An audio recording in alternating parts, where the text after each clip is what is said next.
조국혁신당 대표 권한대행 신장식입니다.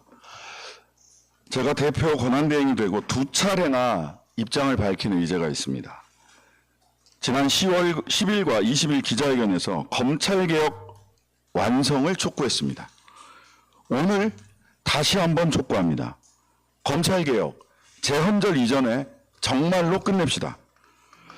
검찰개혁 왜 해야 하는지 다시 강조합니다. 첫째, 이재명 대통령이 국민께 드린 약속입니다. 광장에서, 국회에서, 청와대에서 한 약속입니다.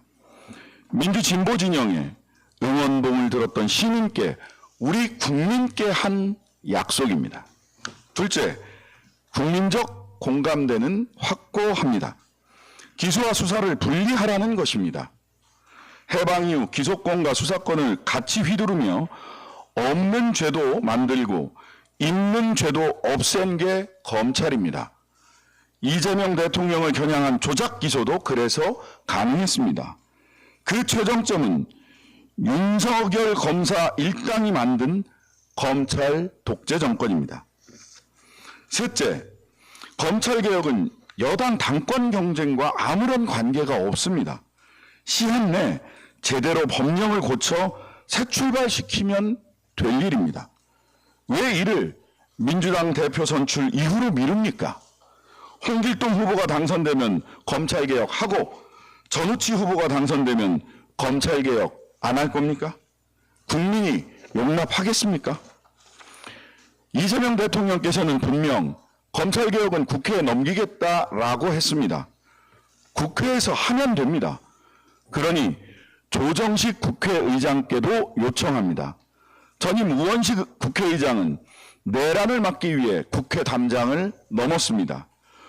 조정식 국회의장께서는 그에 버금가는 일인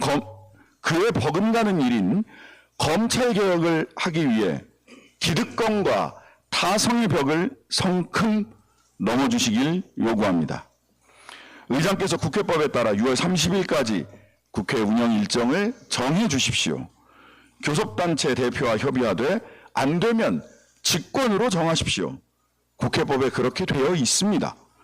법사위원장과 법사위원을 정해 형사소송법 개정 등 검찰개혁에 필요한 절차를 밟도록 의장으로서 권한과 책임을 다해 주십시오.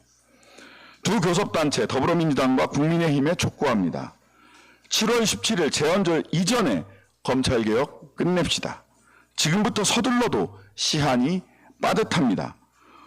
보안수사권과 전권 성취주의를 갖고 논란을 벌이는 사이 10월 2일 공소청과 중수청이 제대로 출발할지 우려가 커지고 있습니다.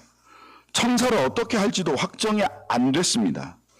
공소청사는 지금 검찰청사를 쓴다고 해도 중수청의 본청사와 지방청사는 어떻게 마련할 것입니까? 과거 공수처 청사 마련하는데 4개월 이상 걸렸는데도 합당한 곳을 찾지 못해 과천청사에 들어간 바 있습니다. 인적 토대도 문제입니다. 중수청에 누가 갈지, 공소청에 누가 남을지 아직도 정해지지 않았습니다. 결국 검찰 출신이 두 곳 모두 장악할 것이라는 예상은 기우이기를 바랍니다. 대통령령인 수사준칙 개정도 걱정입니다. 이는 수사 과정에서 각 기관이 준수해야 할 기본 원칙, 협력 체계, 절차, 기준 등을 담은 규정입니다. 과거 검경 수사권 조정 때 수사준칙 변경에만 7달이 걸렸습니다. 이제 시한이 석 달 남았는데 상위법인 형사소송법은 국회 문턱도 못 넘었습니다. 그러니 수사준칙 개정 작업은 시작도 못하고 있습니다. 이게 마련되지 않으면 규칙도 없이 격투기 시합하는 꼴이 될 수도 있습니다.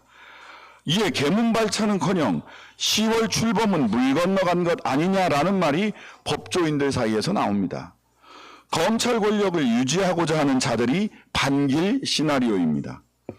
10월 2일 공소청과 중수청이 출범하지 못해 미뤄진다면, 그리고 내년 봄 총선 1년 전까지도 제대로 안착이 안 된다면 별일 없을까요? 아닙니다. 검사 수사권이 존치돼 정치권, 특히 검찰 개혁파에 보복의 칼날을 휘두르는 일이 펼쳐질지 모릅니다. 국민주권 정부의 검찰은 다르다고요? 수사권과 기소권을 계속 갖고 검찰이라는 완장을 차는 동안 그들은 여전히 윤석열의 후예이며 밀어주고 당겨주는 검찰 가족이며 정부인이 빠졌다는 낌새를 알아채면 캐비넷을 열어 수사로 옥죄일 조직입니다. 그러니 검찰개혁 제발 이번에 끝냅시다. 재헌절 이전에 반드시 검찰개혁에 종지부를 찍읍시다. 조국혁신당 끝까지 가겠습니다.